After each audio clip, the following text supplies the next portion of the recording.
तो hello friends, और आइए हम लोग हिस्ट्री में फ्रांसीसी क्रांति पढ़ रहे थे। एनसीईआरटी क्लास 9 का लेसन 4 देखेंगे। फ्रांसीसी क्रांति का चरण: संवैधानिक राजतंत्र, उग्र गणतंत्र, उदार गणतंत्र, नेपोलियन साम्राज्यवादी। फ्रांसीसी क्रांति का दूसरा चरण था उग्र गणतंत्र। एक सदन था मध्यम वर्ग, एक जीरोदास्तो जैकोबियन था रेडिकल वर्ग में। रेडिकल का अर्थ परिवर्तन चाहने वाला, जैकोबियन दल से गरीब मजदूर अधिकांश जुड़े हुए थे। टीपू सुल्तान को जैकोबियन दल का सदस्य बना। दांते, हर्बर्ट, ये सभी निम्न वर्ग के लोग भी जैकोबियन दल के सदस्य थे। 21 जनवरी 1793 को राजा लुई 16वां पर देशद्रोह का आरोप लगाकर जैकोबियन दल के सदस्यों से गिलोटिन पर चढ़ा दिया।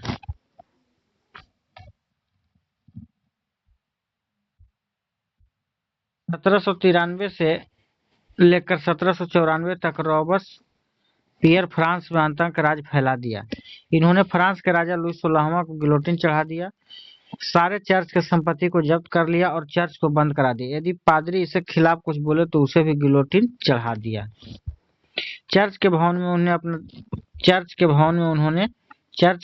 उन्होंने अपना दफ्तर खोल दिया। रॉबespierre का कहना था कि भय से प्रेरित होता है। रॉबespierre पूरे फ्रांस में धर्मनिरपेक्ष स्थापित करना चाहा। यहाँ धर्मनिरपेक्ष का मतलब है किसी खास धर्मों को बढ़ावा देने से नहीं, और न सभी धर्मों को एक समान समझने से है। रॉबespierre जीरोदास्तो दल के प्रमुख नेता ब्रिंसो को भी हत्या कर दिया। आगे चलकर कुछ समय बाद अपने सहयोगी दांते और हर्बर्ट को भी हत्या कर दिया। इस प्रकार वो अपने सभी विरोधियों को मारता गया और पूरे फ्रांस में आतंक मचा दिया।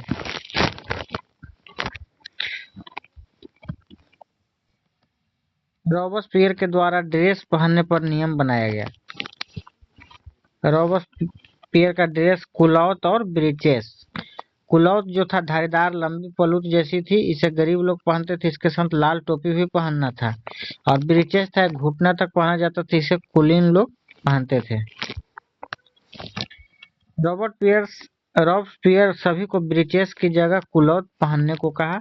अधिकांशतः कुलीन रॉबespierre के डर से ब्रीचेस की जगह कुलौत पहनने लगे।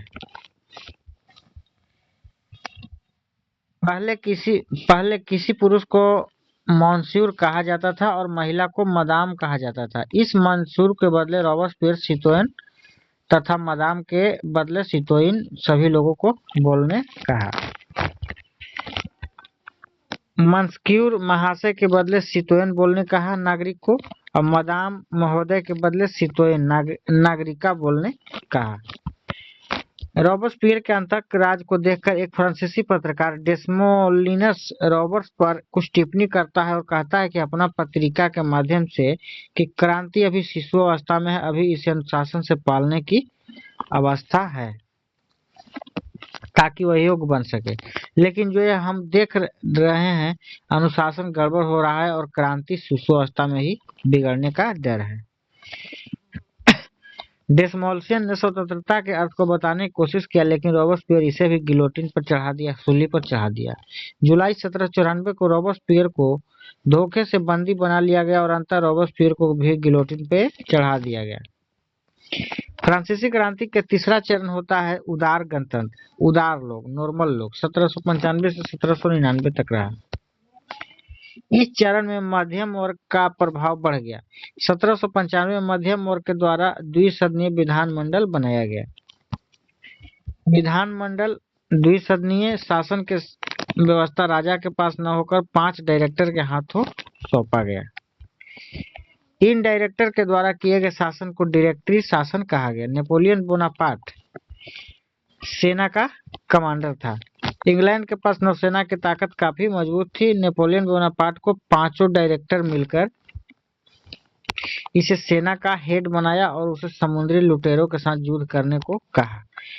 नेपोलियन बोनापार्ट कई बार समुद्री लुटेरों को हराया। इसका नाम पूरे फ्रांस में विख्यात होता चला गया नेपोलियन बोनापार्ट का। इस प्रकार नेपोलियन बोनापार्ट फ्रांस के 5 डायरेक्टरों में से प्रमुख सदस्य बन गया।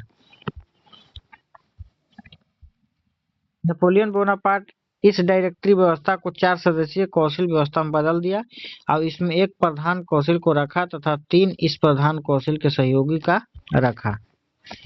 1799 ईस्वी आते आते नेपोलियन बोनापार्ट पूरे फ्रांस में अपने वर्चस्व को बढ़ा लिया। 1799 में तथा पूरे फ्रांस में जनमत संग्रह कराकर पूरे फ्रांस का हेड चुनने के लिए जनता कहा। फ्रांस की जनता नेपोलियन बोनापार्ट को फ्रांस का हेड चुन लिया। सन 1804 में नेपोलियन बोनापार्ट स्वयं को फ्रांस का राजा घोषित कर दिया। 1804 में अब आ गया नेपोलियन साम्राज्यवादी 1799 से 1814। फ्रांस का शासक बनते ही नेपोलियन बोनापार्ट का प्रभाव पूरे यूरोप में बढ़ गया। अधिकांश देश के लोग यह सोचने लगे कि हमारे देश में राजा रहे तो नेपोलियन बोनापार्ट जैसा। नेपोलियन बोनापार्ट यूरोप महादेश के अधिकांश देशों में जीतकर उन देशों पर अपना प्रभाव बनाया। नेपोलियन बोनापार्ट अपने भी देश में जनमत संग्रह कराकर कई आर्थिक सुधार भी किए। फ्रांस के लोगों पर लगने वाले सभी तरह के टैक्स को समाप्त कर दिया। नेपोलियन बोनापार्ट युद्ध विजय करके फ्रांस की सत्ता को चलाने के लिए विचार रखा। इसे फ्रांस की जनता नेपोलियन बोनापार्ट को से और खुश हो गए।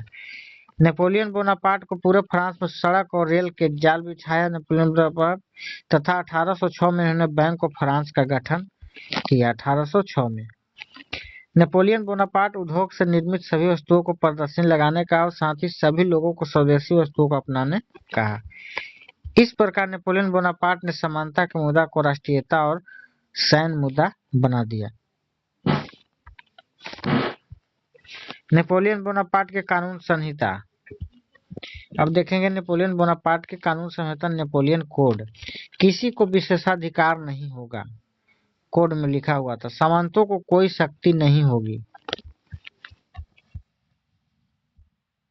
बुजुर्गा वर्ग के हित में ही कानून बनेगा। महिला को पुरुष के अधीन रहने को कहा गया। श्रमिकों को किसी भी तरह का शक्ति नहीं दिया गया। अब आते हैं नेपोलियन बोनापार्ट का महाद्वीपीय व्यवस्था। नेपोलियन बोनापार्ट इंग्लैंड पर वर्चस्व बनाने के लिए अपने सभी जीते हुए देश को कहा कि कोई भी देश यदि इंग्लैंड से व्यापार करता है तो मैं सीधे उस देश पर आक्रमण कर दूंगा। नेपोलियन बोनापार्ट कहा कि अगर इंग्लैंड से कोई भी व्यापार करेगा तो हम भी उस देश पे आक्रमण करेंगे। नेपोलियन बोनापार्ट का कहना था कि मैं इंग्लैंड को पहले आर्थिक पंगु बनाना चाहता हूं। नेपोलियन बोनापार्ट का प्रभाव देखिए इंग्लैंड में था, फ्रांस के चारों तरफ था। नेपोलियन बोनापार्ट के महाद्वीपीय व्यवस्था के बाद में भी इंग्लैंड द्वारा स्पेन देश के सहारे यूरोप महादेश में व्यापार किया जा रहा था। नेपोलियन बोनापार्ट क्रोधित होकर स्पेन पर पहले आक्रमण किया और बेलन के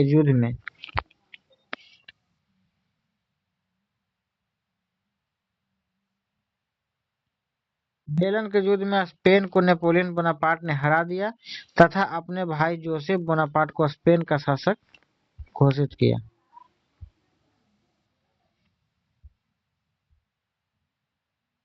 इधर इंग्लैंड अपना सामान रूस देश के सहारे यूरोप में बेचना शुरू कर दिया। इस कारण नेपोलियन बोनापार्ट अपने सभी सेना को लेकर रूस पर आक्रमण करने चल दिया। इधर इंग्लैंड के सहयोग से स्पेन के शासक घोषित हुए जोसेफ बोनापार्ट को सत्ता से हटा दिया। मॉस्को अभियान करने चले नेपोलियन बोनापार्ट के लाखों सेना देखकर रूस के राजा अलेक्जेंडर प्रथम ने अपने सैनिकों को अपने ही देश में बसे गांव में आग लगाने का आदेश दिया और सभी फसल को बर्बाद करने को कहा ताकि नेपोलियन बोनापार्ट की सेना भूख से तड़प कर अपना स्वदेश लौट जाए या भूखे मर जाए। नेपोलियन बोनापार्ट फिर भी अपने बचे हुए सेना के साथ मॉस्को पहुंच गया, लेकिन रूस का राजा तब तक मॉस्को छोड़कर ठंडे प्रदेश साइबेरिया पहुंच गया। कुछ दिनों के बाद नेपोलियन बोनापार्ट की सेना भूख से तड़प कर मरने लगे तो इसके कारण धीरे धीरे रूस में महामारी फैलने लगा। नेपोलियन बोनापार्ट मॉस्को से वापस अपने देश फ्रांस लौट गया। स्पेन के लोग अपने जनमत संग्रह के द्वारा अपने देश के राजा घोषित करना चाह रहा था। सभी विरोधी देश मिलकर नेपोलियन बोनापार्ट के साथ 1813 में लिपजिंग का युद्ध 1813 में लिपजिंग का युद्ध इस युद्ध में नेपोलियन बोनापार्ट हार गया तथा इसे फ्रांस की गद्दी से हटाकर इटली के एल्बा द्वीप भेज दिया गया। नेपोलियन बोनापार्ट चालाकी से पुनः फ्रांस पहुंचकर सत्ता का बागडोर अपने हाथ में ले लिया फिर से। इस कारण ऑस्ट्रिया के चांसलर मेटरनिक, रूस, इंग्लैंड मिलकर सभी ने नेपोलियन बोनापार्ट पर आक्रमण किया। 1815 में वाटरलू के युद्ध पुनः नेपोलियन बोनापार्ट हार जाता है और उसे बंदी बनाकर सेंट हेलेना द्वीप में भेज दिया गया।